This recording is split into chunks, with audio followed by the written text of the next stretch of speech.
bit of technical difficulties there. Apologies to anyone who is watching on YouTube, and thank you everybody who's here in person tonight for the Johnsonville Community Association's event on the Wellington City Council's draft spatial plan.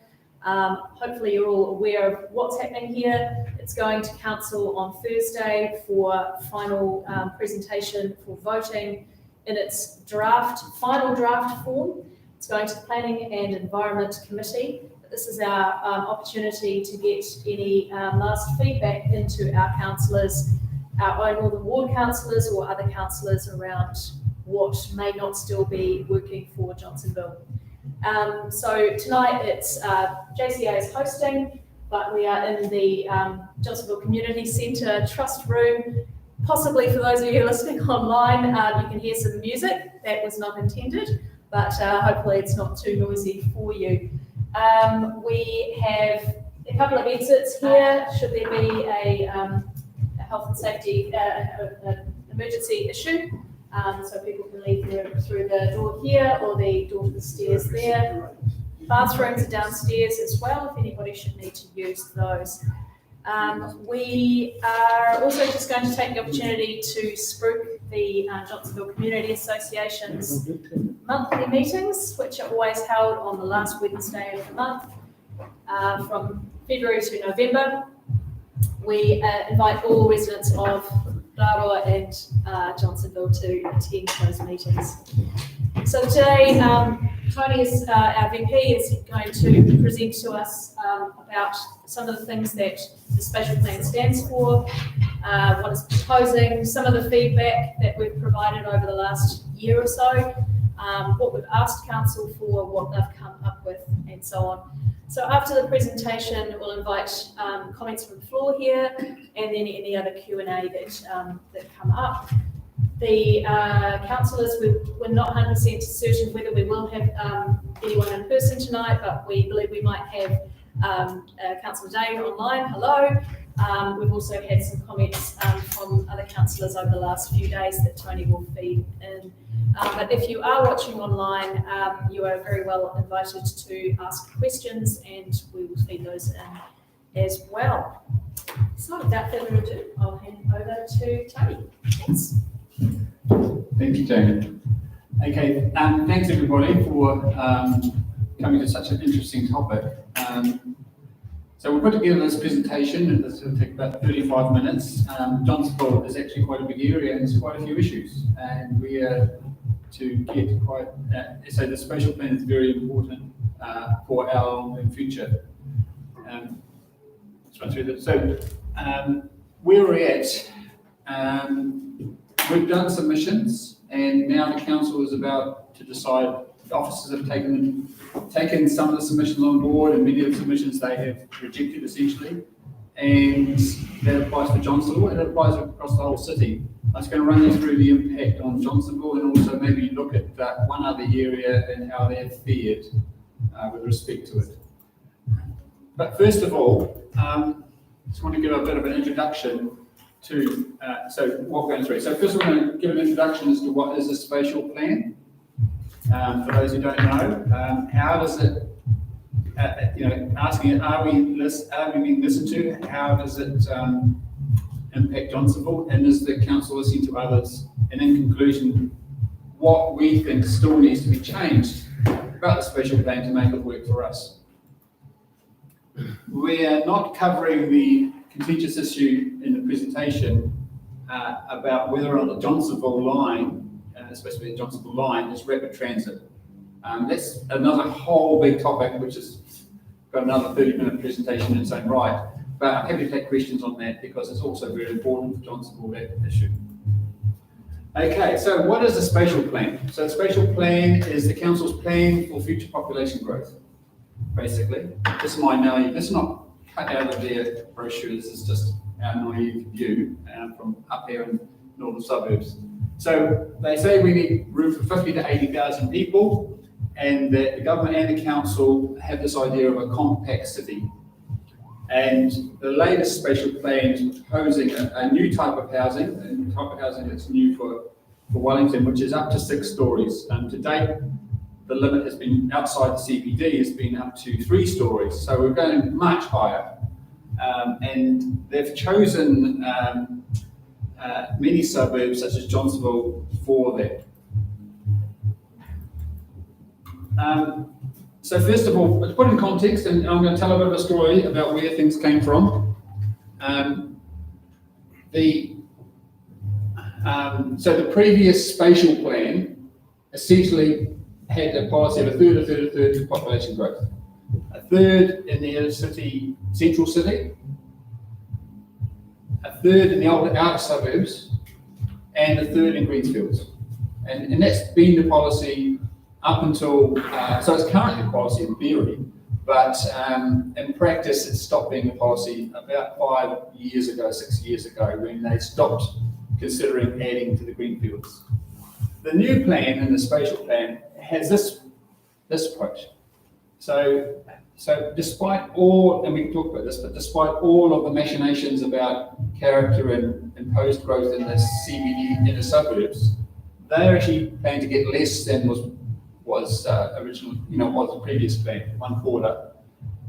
2/3 of the growth will go to outer suburbs. We are really doing, we're going to get it.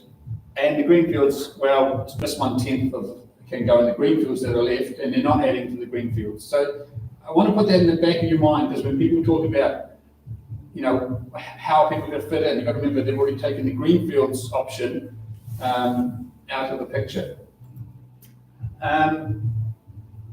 And so the outer suburbs, and it's not all outer suburbs either, but especially the north and the west, along the Johnsonville line especially, are going to take the majority of the growth. And also, I have to say, the Capity line in terms of tower. So, that's the biggest impact is this new type of housing they call Type 4 housing, which is to enable at least 6 stories. So, developers in areas that are zoned for Type 4 housing, and you'll see lots of that in a minute, will be permitted to build 6 stories in residential areas. Okay.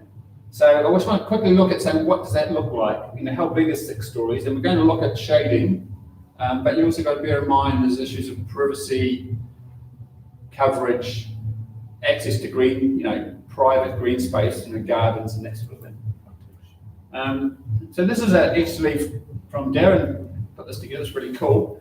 This is what a 3-story block looks like in part of Johnsonville. It's part of a proposal, and it's a shading map. It's built. It's built. Oh, this is built, okay.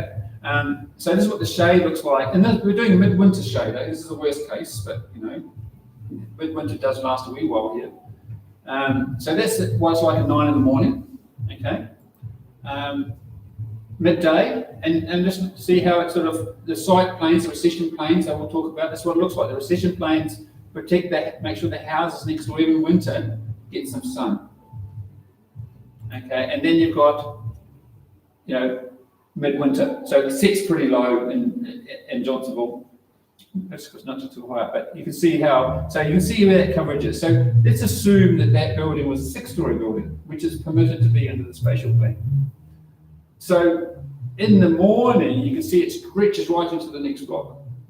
Okay, and just keep an eye on this neighbourhood, because the whole plan's about being able to build this next to you if you live in one of these zones.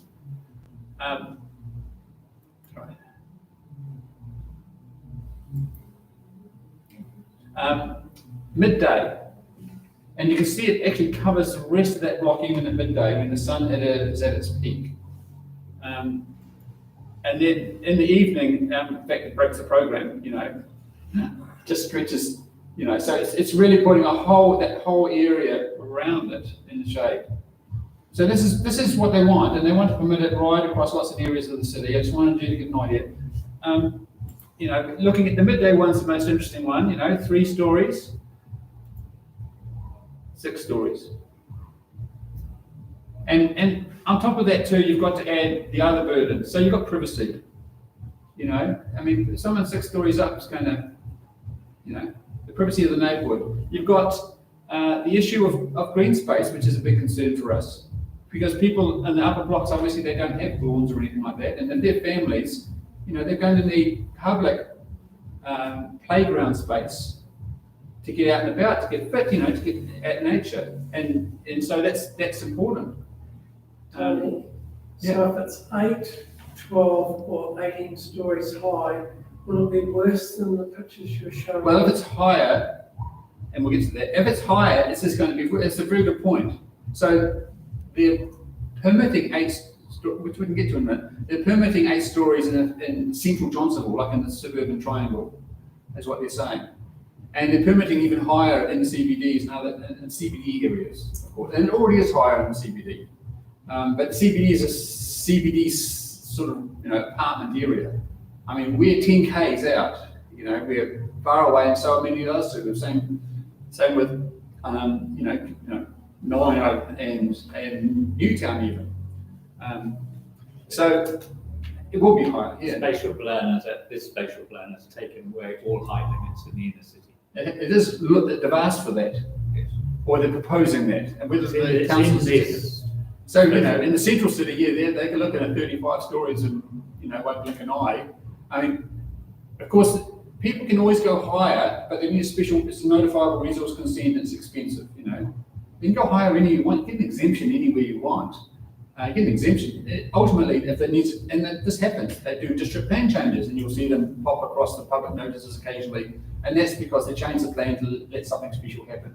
So they can do that in the right cases, but they have to talk to the neighbours. This is about not talking to you. This is about being permitted, and they can do it as a right. Yeah. What about earthquakes? Well, we're an earthquake place. I mean, there's been concerns around the viability of apartment blocks as well. But we'll come back to that. I just want to keep going on my. So, obviously, 6 stories next door have a huge impact.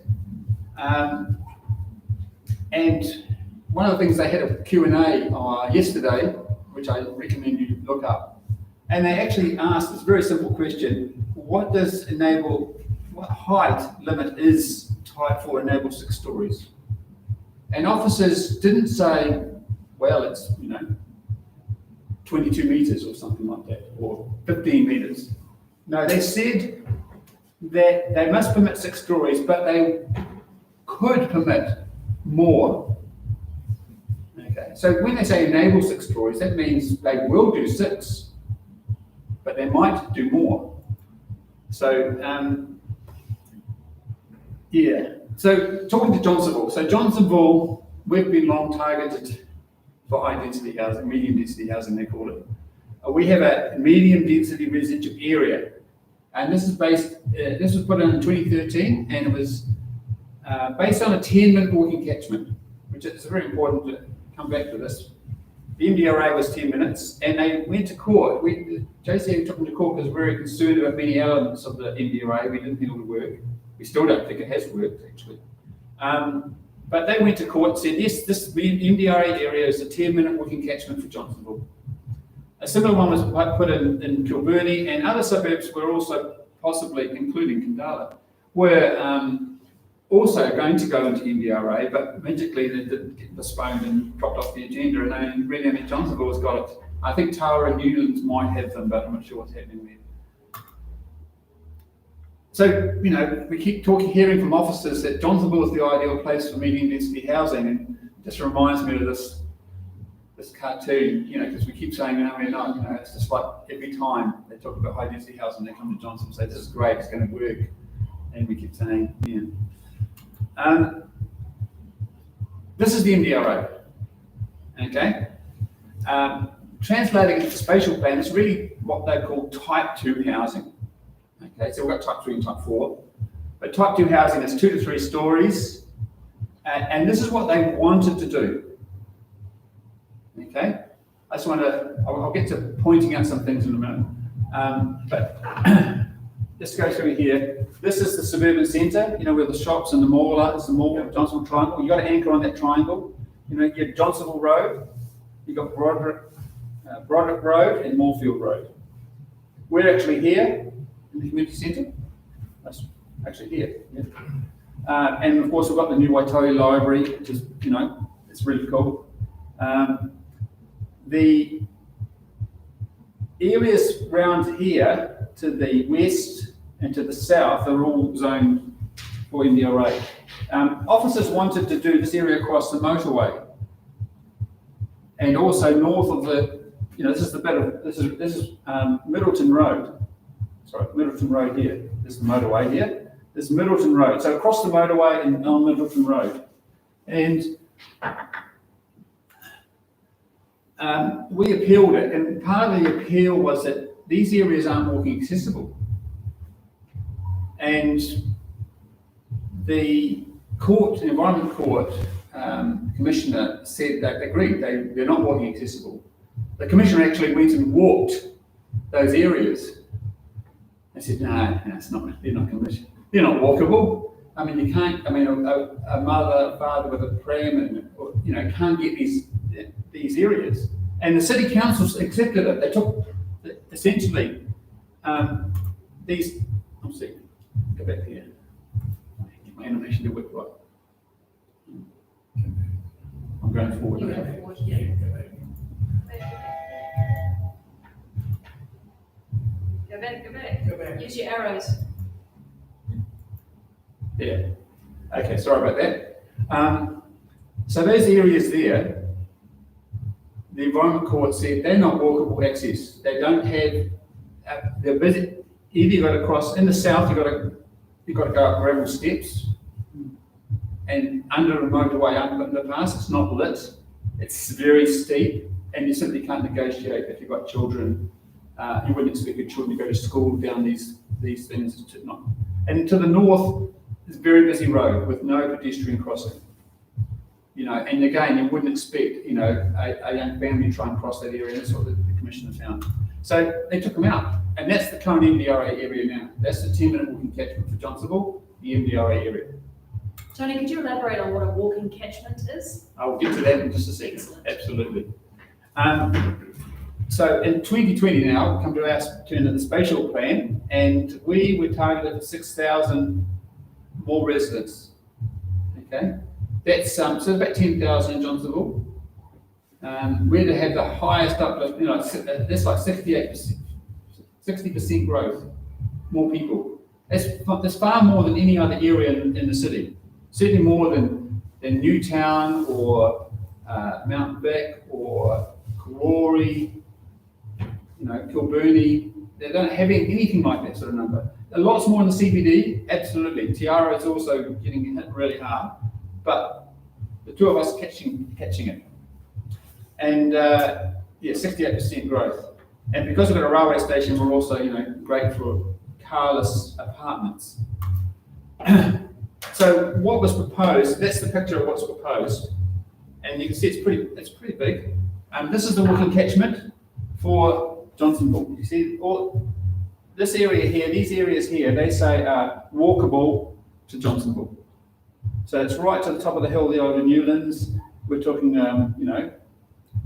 K down Middleton Road. Original consultant plan. Right up the hill, up here, top of Woodland, right up there. That's a hill, that's on top of a hill there. And then right down Cortina. And halfway down Cortina. That's 6 stories we're talking. Okay? Right down to Raroa. Yeah. That's pretty big. And just a wee point too, this area here, this area was wrong. They put them as 8 stories. That's where the church is. That's supposed to be, they made it too big. They've corrected that, but you'll see in a second. So this is the plan now. Unfortunately, they changed all the colours. So it's very confusing, this plan, and hopefully you'll see I'll change them back to the other colours. But you can see that the yellow area is all gone, and the 6-story catchment, which is blue, and I'll just change the colours now. So this is what the colours look like under the old plan. So this is the same thing though. This is the 6-story. You see 6 stories come back down Cortina. So they've made it smaller. I mean, essentially we've shrunk down, and they've said they've reduced the walking speed, which is, fair enough. But it's still very big. It's basic. And there's some problems with that. So again, we went to them, we put submissions in. We said Johnsonville MDRA is a 10-minute catchment. And and now it's much bigger. And so, we're not much fitter, I can tell you. The catchment's not bigger because, they've improved the pavement around Johnsonville. The catchment's not bigger because people have gotten fitter and walk faster. The catchment's bigger because they're just saying it's bigger. They have a model. They've got a computer model. So, in the end, many areas from our perspective, were upzones to 6 stories that are actually far away from the station. And they've used the computer model, and they've already admitted that it was based on a computer model, and the model has flaws. And in particular, they've never visited, they've never actually gone to these areas and checked that their model's correct. So it's desktop planning? Desktop planning. Right. And they work very hard to get a good model. I'm sure it's a very good model, but it's not working for Johnsonville, and I'll just go through the details of it now. So, while you're on there, a classic example is those apartments housing New Zealand across the motorway. The council approved those to be built, thinking it was flat, because their computer shows like your map, it's flat. yeah, And the developer got over there and realised how steep it was, they had to change the plan. yeah, those apartments, yeah, but they do some bad things. They're a bit out of touch because they rely so much on their models. That's a fault line. So I'll just add in here. So this is a comparison. So this is Nice. Do the council planning officers not have a car to actually come out to visit Johnsonville So- and physically check the sites? so it's us asking, do planners not have a car to visit us? They do have a car. We'll get back to the where they're at. Okay, this is a problem we have with them. And so I just want to contrast that, because you've got to remember that area there, this area here is what they've said in 2013 is the 10-minute catchment. And so these areas here, they didn't say were 10-minute catchments, and now they do. So I just want to emphasise that. You'll see implications of some of that. But in particular, I want to draw your attention to those two bits. They say that's walkable again. Well, we went to the Environment Court, and the Environment Court said they're not, and they agreed. So, this is very, very difficult to understand for us. Well, the people who agreed aren't waiting for the council anymore. So, the people who agreed, and no, that's actually not true. So the officers who agreed with the 2013 decision that these weren't walkable are the same officers that are now saying they are again. That should be fine. So I just want to keep going. Sorry. So there's another area too, top of Woodland. They say that's so walkable you can put 6-story apartments up there and lots of families.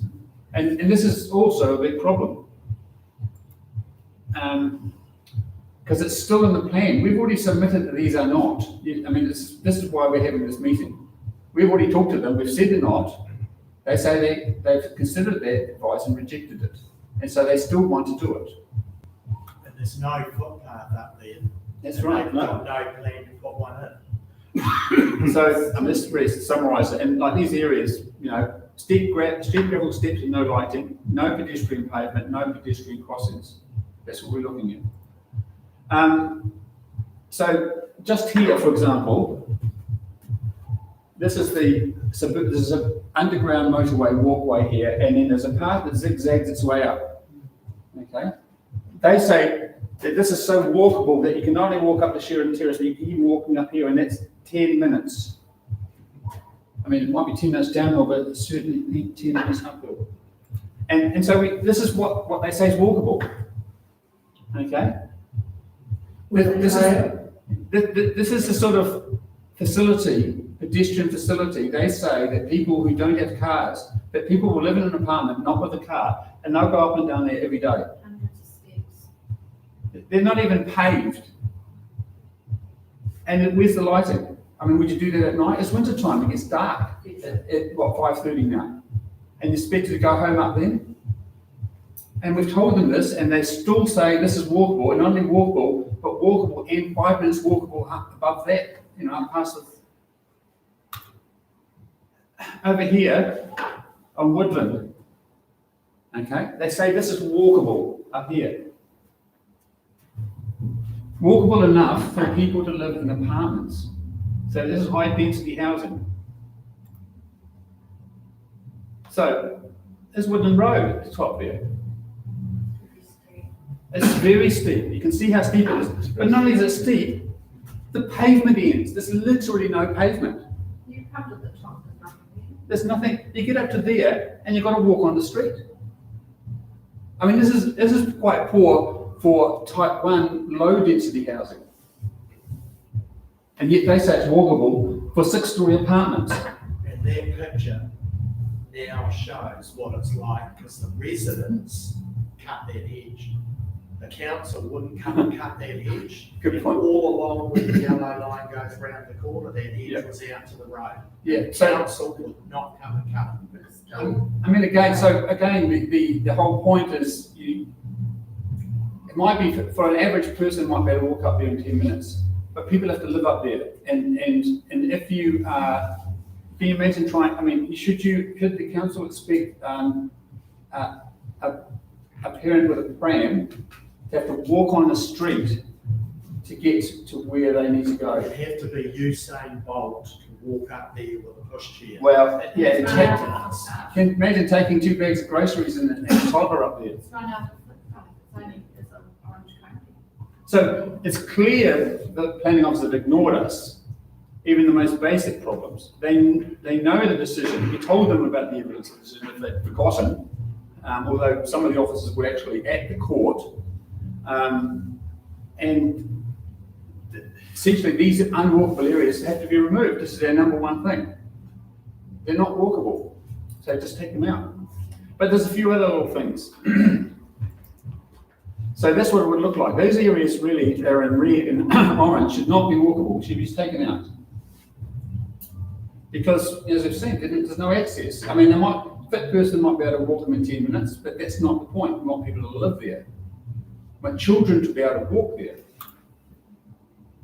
Going back to the photo you just had, the blue, the slide, Yeah. that blue area down there that looks over the motorway is Dominion Park Street. It's one way, there's no footpath. Yeah, I'll get to Dominion Park. No, good point. I've got that covered. Okay. So we've also got this idea of a metropolitan catchment. Unlike everywhere else, we're a suburban centre, which I don't know what the benefit is of being a sub-regional centre, other than the fact that we just get more housing than anyone else. And they have put a 10-minute catchment on the metropolitan area. Okay, so that, in the end, we would say that means that we've got high density housing, they're actually far from the facilities. I mean, especially from public transport. And if you can see this in terms of this map. So that area there is the 10-minute walking catchment. Okay, so from here, what this says is that, let's say, from here to the station or the bus hub, this is 10 minutes. And that means that if a person's up here, okay, that could be easily 5-10 minutes as well. So you're expecting people to live 15 or even 20 minutes away from a bus hub or a train hub. This is not really going to work. Also reminding you that the MDRA is 10 minutes from the facilities because, of course, they're measuring from here. But what's there? It's the police station. It's not even occupied most of the time. Half the time. The facilities people want is the supermarket. Okay, and when you get to the edge, you've got 5 minutes more walk to any other decent facilities. You know, the medical centre, the mall, supermarket.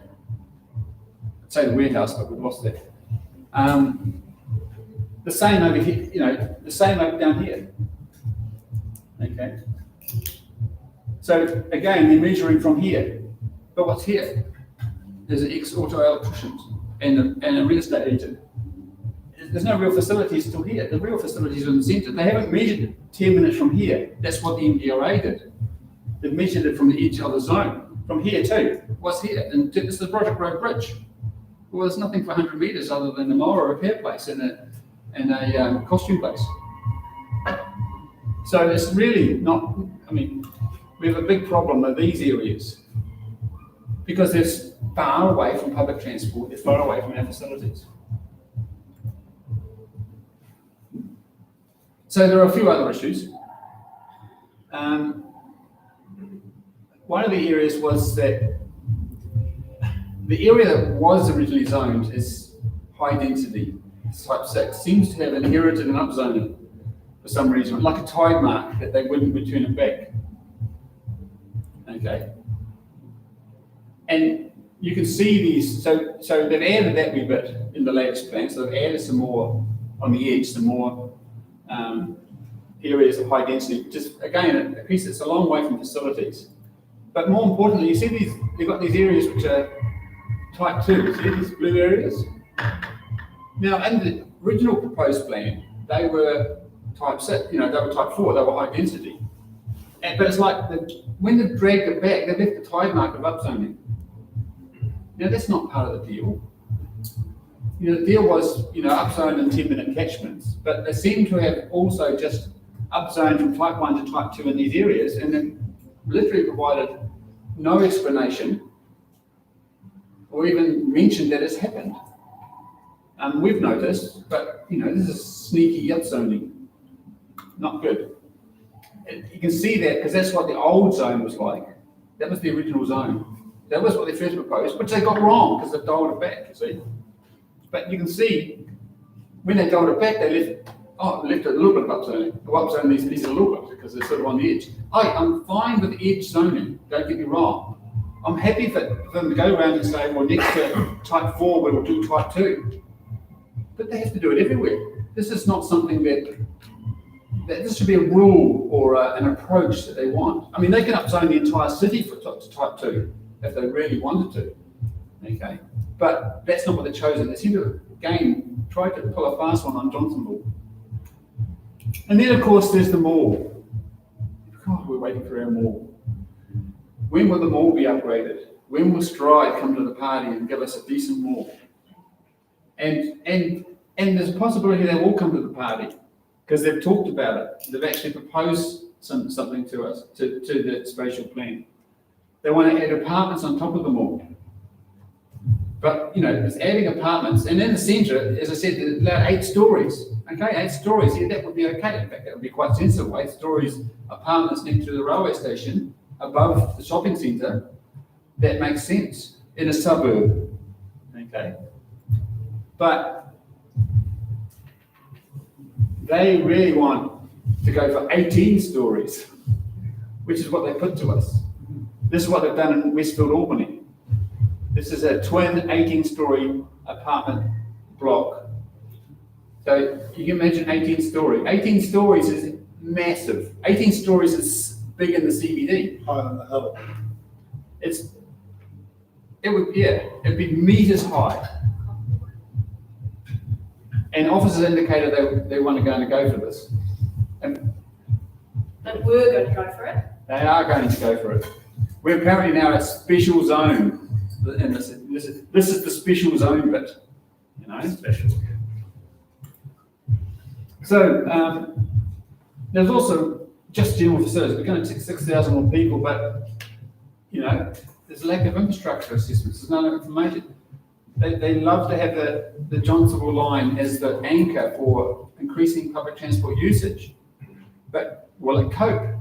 And it's not just Johnsonville. We're getting 6,000. Another 4,000 or 5,000 going into Kandala and Nio area.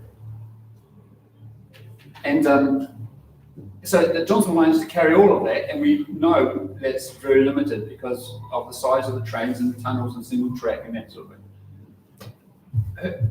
Who's going to provide the additional park and play space for families who are going to live in apartments? We will keep growing. I mean, Johnsonville is a growth area, it always has been, okay? But the plan is not supported for walkability or density down well as it is at the moment. I want to contrast this too, because part of the story is about are officers listening? Have they taken on board? So I want to contrast that.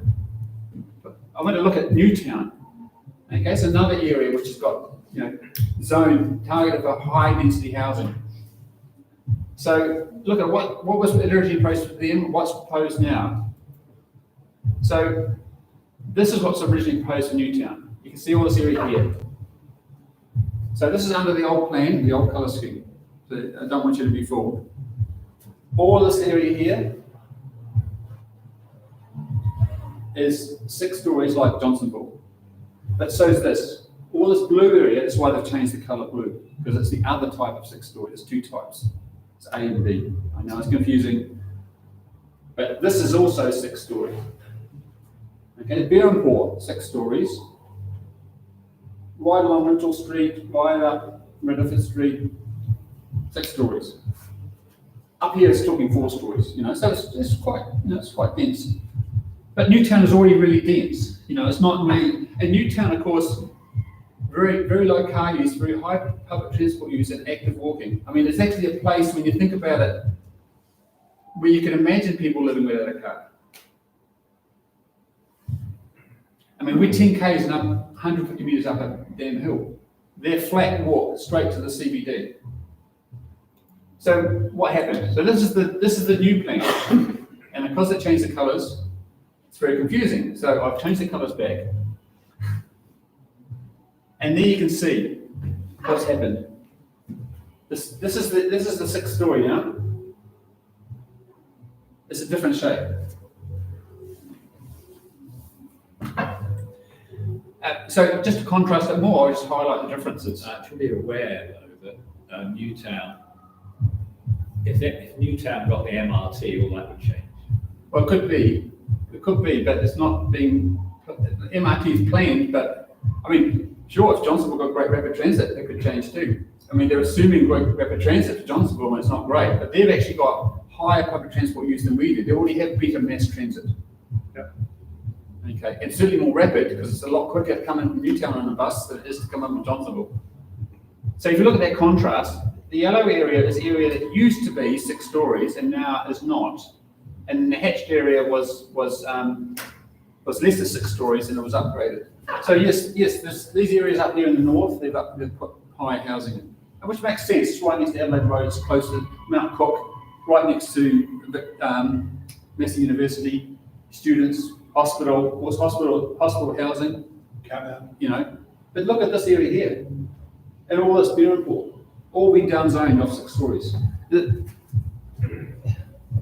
So in the end, what's happened, yes, they've had been up and down, okay, but they've been more down than up. And when you talk to them and when they comment on this, they say, well, they identified street character that needed to be protected. They identified, and how they identify it? Well, they went there and visited. They went along the street and said, oh, this is a character that's worth preserving. I actually don't have a problem with the decision. I really don't. But officers visited and listened to Newtown, and they haven't visited us. They literally said that they refused to visit us. Well, they haven't said they refused, but they have refused to visit us. They rely on the computer model when it comes to walkability catchment. But when it comes to character, they'll visit it and walk down the street and literally look at what it is and say, oh yes, I can see with my own eyes why the residents are saying this is not going to work. So I don't have a problem with Newtown. Good on Newtown for getting engaged with officers. But officers are listening to Newtown and they're not listening to Johnsonville. So I'll just finish up and then we can have the Q&A because I've been talking 40 minutes, it's too long. So we still have some problems and we still have some things we need to change. And this is the JCA's position on what needs to change in the spatial plan, not district plan, we want to change in the spatial plan that's been put forward. So first of all, we need to remove those 3 inaccessible areas. I mean, they are just not accessible. So that's the area east of the motorway, on Middleton Road, and up Woodland Road. Okay, they should just be taken out now, taken out. If they can go, take them out, and then officers go and visit and then prove that they're actually walkable. We want to reduce the metropolitan catchment from 10 minutes to 5 minutes. So those areas that are actually far away from facilities, that are actually far away from public transport, have a lower density.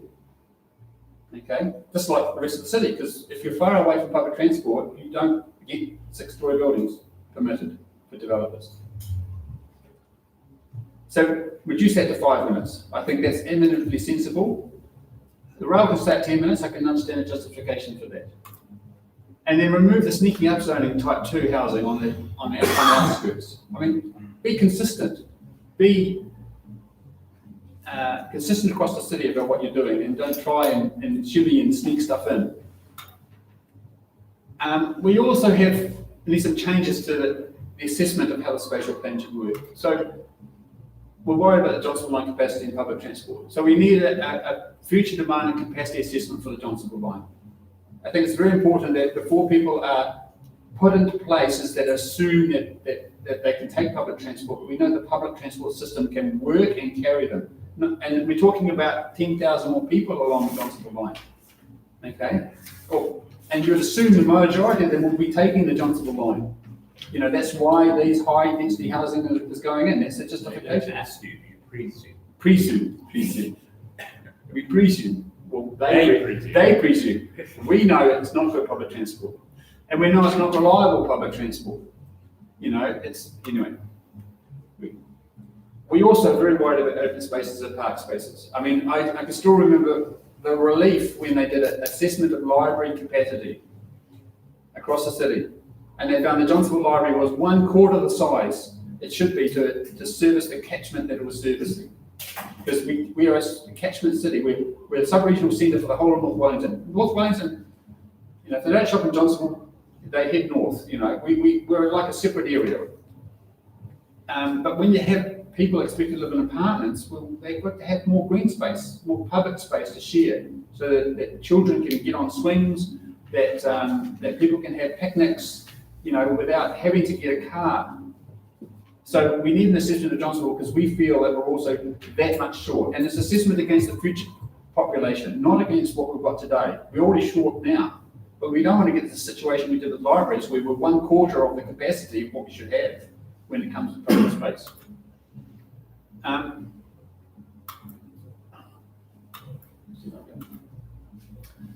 So, see the last slide. The planning committee meets on Thursday, this Tuesday, to finalise the plan. So we're still trying to get councils and officers to correct these basic errors. The planning officer really ignored us, so we're very disappointed in that. But there's been some positive feedback from many councillors who want to help, who recognise this stuff. Some councillors have also walked this area, and I'm going to speak about Jill Day, Jenny Condy and Andy Foster have made the trouble of actually walking these areas that we say are unwalkable. So they understand that situation. And so, you know, we hope they are listening and hope that they will do something about that. Your support is also important because they work in a vacuum. So I do encourage you in the next day or two to email them and say, this is important, that we went to the meeting, that these issues are important and that you want them to support the JCA. And Malcolm Sparrow, too, I've got to say too, he hasn't walked the area, but he's talked to it and he's trying to understand the issue. So that's where we're at. So thank you very much. So I did ask for questions, but first of all, we have also the pleasure of having members from Orca, the Onslow residents group, who you know, if you wanted to come and have a wee bit of a comment here about how the spatial plan's impacting you and what you can see, then please take 5 minutes. I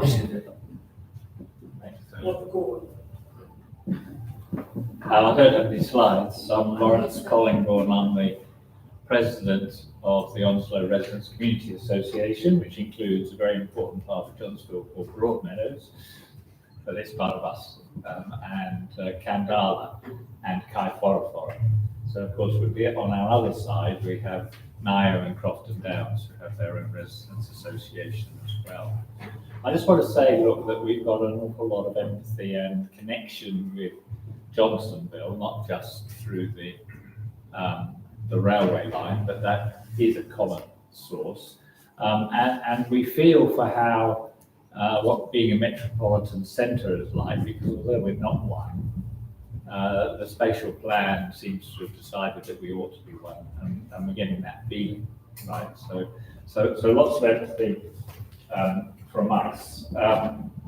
I want to say that I think the spatial plan has some very laudable objectives.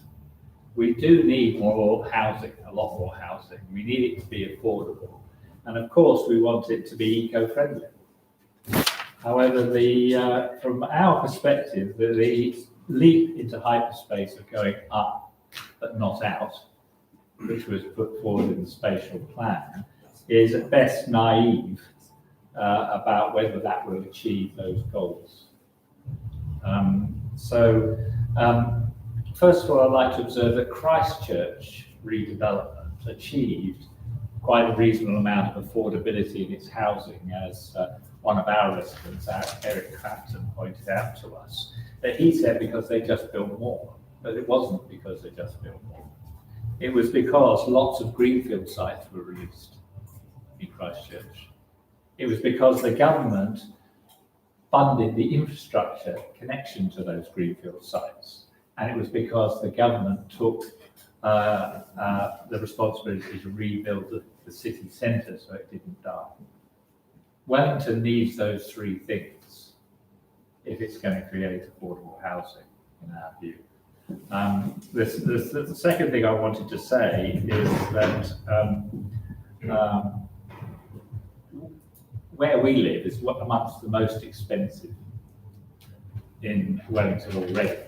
And yet somehow, by going up in an earthquake zone, somebody's already mentioned, it's going to create affordable housing. People really must be smoking something really toxic to do that.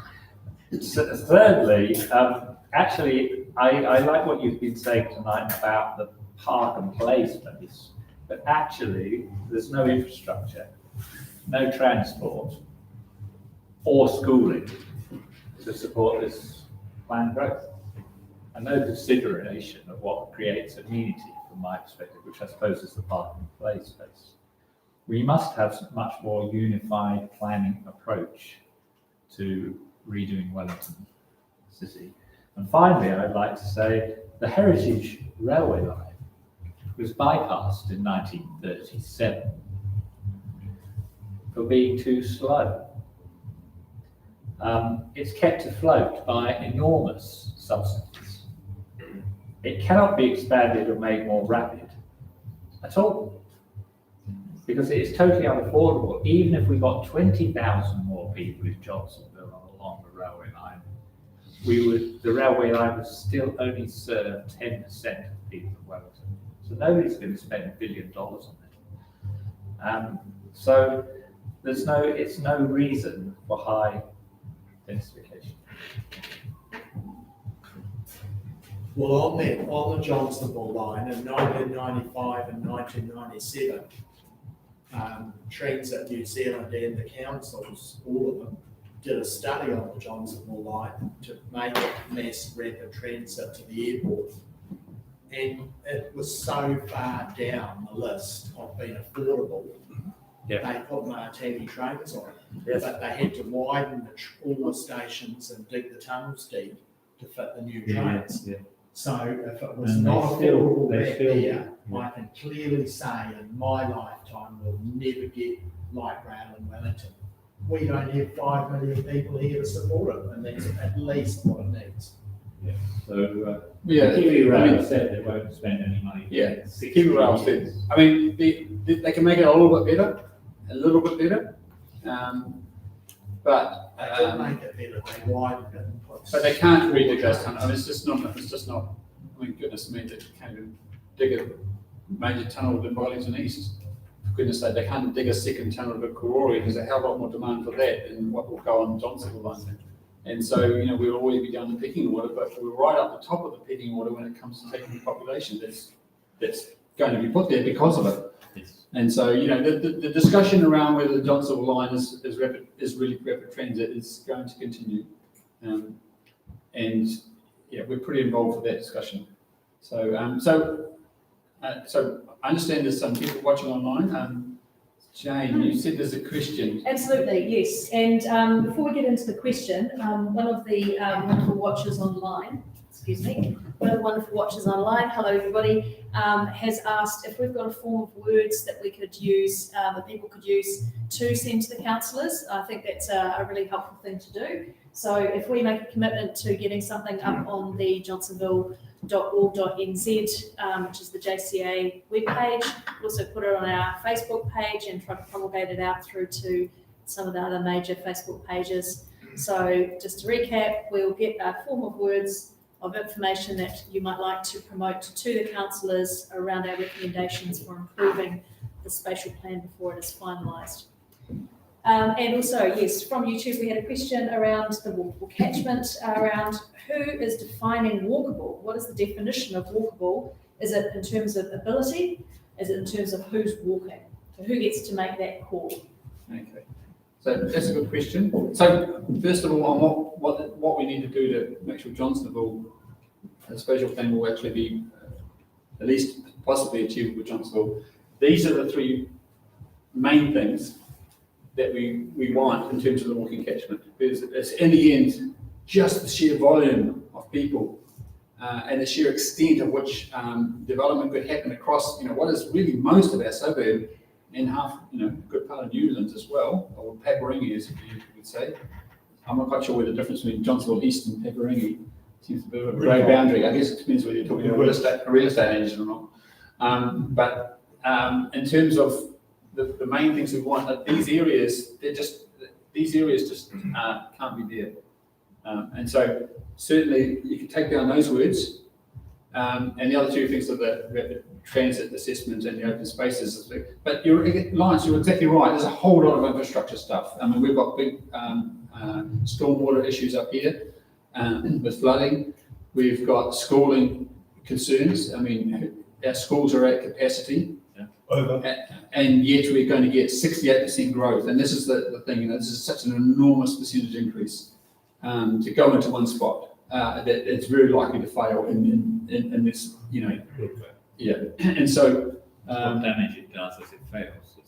Exactly. Now the spatial plan isn't the be all and end all, but it sets the mark for where the district plan starts, and so we've got to get that mark set that's achievable. And I think they've set us and they've set you unachievable goals. Now getting to the question, so what is walkability? And I'll try and be the messenger and then I'll comment. So the messenger is, walkability is what an average person can walk, okay? And that's a reasonable thing to do. It's not, and the city council, that was the first, in fact, that was the basis of the first bigger area, was that. And the city council officers took feedback and said, this is too high. And so they dialed it back, the walkability. And so it's really a bit below average, as far as I can tell. I think it's like 4 miles per hour. What's that, kilometres? 4 kilometres an hour. So I think the NZTA standard for pedestrian walkability is 5 kilometres an hour. So, when it seems that these lights for pedestrian crossings change quite quickly was because they expect you to walk a 5k an hour sort of thing, possibly. But the comment is that these areas, this issue with this catchment stuff up here isn't actually about walkability. Okay, and a fit person can walk the areas that you saw. Okay, but not everybody. And if you want someone to live there, everybody who's going to live there has to be able to walk it. Okay, it's a fine line. It's very difficult. Wellington's a very steep, hilly place. So it's maybe a bit far to say that everywhere should be fully wheelchair accessible, blind accessible, and that sort of stuff, because it's not happening. But there's no demographic design in the plan, is there? Well, they've done the catchment based on the fact that, I think they've done the catchment partly based on the fact that people who are going to live there will be self-selecting to say that they can live there. Okay, if that makes sense. So if it's up a hill, fit people will live up hills, because if you weren't fit, you wouldn't go up a hill. That only works so far. Okay, so the extent of so if I can be very sexist for just a minute. So maybe the husband can walk 10 minutes to there, and that would be in the catchment. okay? But the young mother with a child has to live there as well, and it has to be accessible to her. It might take her 20 minutes to do it, okay, which would be fine, but it has to be accessible. And these areas up here are not accessible under that standard, okay? Because you don't go onto the road, you've got to have priority to get across. You shouldn't have to wait, 10 minutes, 5 minutes in the rain on the edge of a road waiting for a break in the traffic and then scamper across and hope you don't get killed. That's not what walkability is about. So that's my comment on walkability. Can I just add something? Having read the document, I noticed So that kind of, I noticed that. because people online, To so, make a point. yeah, sure. So it's Warren, so he knows some stuff too, okay? Okay, am I looking at the screen? To calling it walking catchment. Yeah. Does that mean that the catchment is actually, they're acknowledging and changing that definition, that it is actually less walkable? So, we don't give credit to the officers for listening to us, because they haven't listened to us. But I do must give credit that the officers are trying to take us on the journey, and they're trying very hard. Okay, and they have made a new spatial plan site, and it's better. It's definitely better, and they're trying to be open about what they're trying to do. They're trying to engage with us by being open about what they're planning. We may disagree with it, but they're trying to be open about it. I'm giving that credit. That rail catchment area, for example, was not, you couldn't get out of the old plan. They've added it in, and by adding it in, they've made it easier to criticise, as we have tonight. So when it comes to changes of those terms, what they're trying to do is they're trying to make their plan understandable. And so I don't mind that. I think it needs to be understandable. More people have got to know as best they can to understand what they're trying to achieve and how it will impact them. And so walkable catchment to walking catchment, well, that could be just one of those little changes in message. So I wouldn't read too much into it. I look to see exactly where I'm a factual person, I see where the line is, as opposed to what they call it. Yeah. I wondered whether during that trip that you took with the councillors up Disraeli Street, and one of the councillors most certainly saw that it was not a walkable catchment, and it may have prompted them to move away from that terminology. It could be. I mean, they do tend, sometimes they use euphemisms. I mean, when they first came, in 2013, the area that we now call the medium density area was called an area of change. That's what came out. So we're going to an area of change. And then they realised people hate change. So they don't want to be in an area of change, do you? Because everyone hates change. So they changed it to medium density residential area, which sounds, so it's the same thing, but it's a much more of a non-provocative term. It's exactly, they just changed the label. But they are trying, I mean, it's a difficult job they're trying to do, it's a difficult job what they're trying to do. And they are trying to engage with it. Sometimes, as we've pointed out, they're succeeding, like they have I think they've listened in Newtown Berrenport. We just want them to listen to us too, because we are the target area, the big target area. And so if it's not going to work for us, it's really not going to work anywhere, and we're wanting that to happen. Yeah. You're going to come back to Dominion Park Street, where it's a one-way street that's damn narrow. Oh, so and yes. there's no footpath. There's no provision anywhere down that street for somebody to walk. You must have a car. So you're right, Dominion Park Street, we can go back and quickly have a look at that. I mean, I forgot to mention it. Sorry, Mark. If we go back to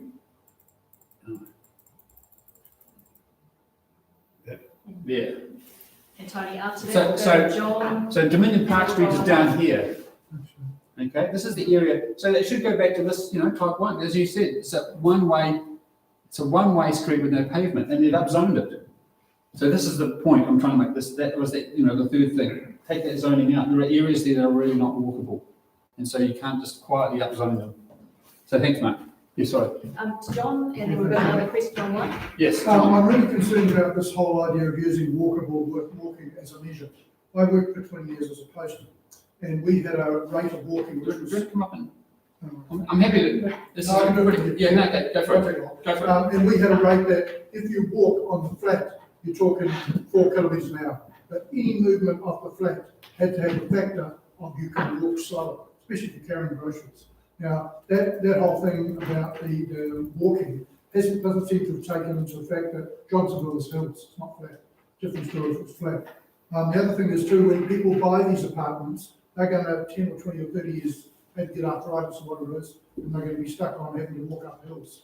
When they work on the basis of an average person or a less than average person walking these hills, 1/3 of the people are going to take more than 10 minutes because they're below average. So Yes. a huge number of people are going to be outside those definitions of what they think is walkable. I agree. And They will buy a personal vehicle and they will look for somewhere. yes, and then we'll try and buy a personal vehicle, and, you know, it could well be that developers will work it out and just put car parks in anyway. But But not enough. But the concern is that for some of these areas which we want taken out, that a road developer will come in and build have a poor development, and people will get isolated there. So you're right, and there's also another whole thing around apartments because of the risk of apartments being stung with increasing earthquake protection, or it's not built quite right, and so, you know, the insurance is just astronomical on this stuff, and so, you know, even the viability of that's, you know, it's hard to tell. I mean, I know Andy Foster asked a question about the economics of the bill, and I think that's a very good question that they should add into the whole mix. When the JCA took the City Council to the Environment Court in 2013 about the medium density housing, we had an urban planner come along, and the urban planner said it's not economic to do this. It's simply not going to happen because the housing stock that's already there is already too good. You know, and so this goes to data too. I mean, you've got to demolish a couple of $1 million houses before you can get the site cleared. I mean, it's the economics, you know, have to work as well, and they should put it where the economics will work. Well, this is. So I'll just go one last thing. That's why that's why we're particularly annoyed about taking out the greenfields. You know, because the greenfields, yes, it's very expensive to go greenfields, but the developer pays for it all. Okay, not the ratepayers. I mean, the billions of dollars they're going to spend on infrastructure in Wellington have to be picked up by us. And those areas, you know, outside these up zones are going to have high rates bills to fix our stormwater and that sort of thing. And is that going to work? Are they really going to convince? Yeah. Sorry. Well, I think we tend to focus on those zone maps when we look at this spatial plan, but we miss the elephant in the room, which is the developer. Yeah. We think that that they have assumed that if they allow developers to go high, then they will build affordable houses. But developers don't build affordable houses. Developers build houses for profit. Yeah. And they land bank and they release the properties at a rate that maintains their profitability. Yeah. And so the whole construct of this plan is actually based on a completely false premise about how we persuade Well, certainly there's nothing in this plan that will stop people millionaires who have land banked property, you know, either greenfields or other property that's developable, brownfields even, from charging exorbitant rates. We're essentially capturing a market where supply has been totally limited, and demand is growing. I mean, you can't lose. And so, you know, millions of dollars are going to be made if by the developers. councils release large amounts of greenfield sites.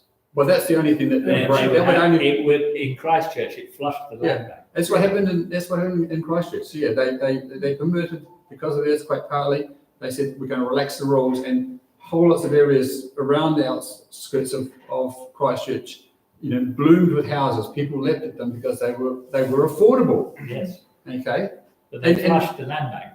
And what they're doing, I mean, they're doing it in Wellington too, but they're doing it in Levin and Whitby and Upper Hutt. You know, but half of Wellington City is zone rural. Yes. You know, half of our city close to the CBD is rural, and you know that's protected.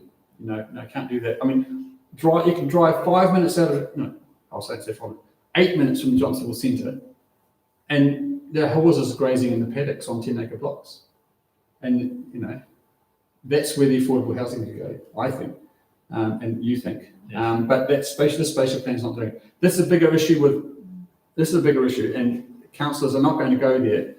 we want this meeting to focus on making what the plan in front of us is going to work. Yes, absolutely. Okay, so no, so we don't want to get too much into the what ifs. Okay, we want to work and represent our community, get the best interest out of our community, and make sure that we have that. What you've got there on the slide is really important. Absolutely. Tony, just a question Sorry, or a right? comment that you made on cars. Now, these people here, they're talking about walking distance to these places, but I would say that all of those people would actually buy cars as well.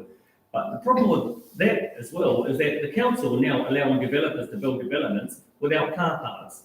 Now, if you want to take an example, that you look at that development in Fraser where they took out that school, there's one car park per unit in those units, and you look at Fraser Avenue now, you can't drive down there because people are parking on the road, because they're parking their second cars on the road. Yeah. Or they're filling up their garages with stuff and parking their cars on the road. Yes, So, see my garage. yeah. No, just a comment on that. I mean, so you're right, but it's not the council's fault. This is a government. This is a government. This is a government mandated change.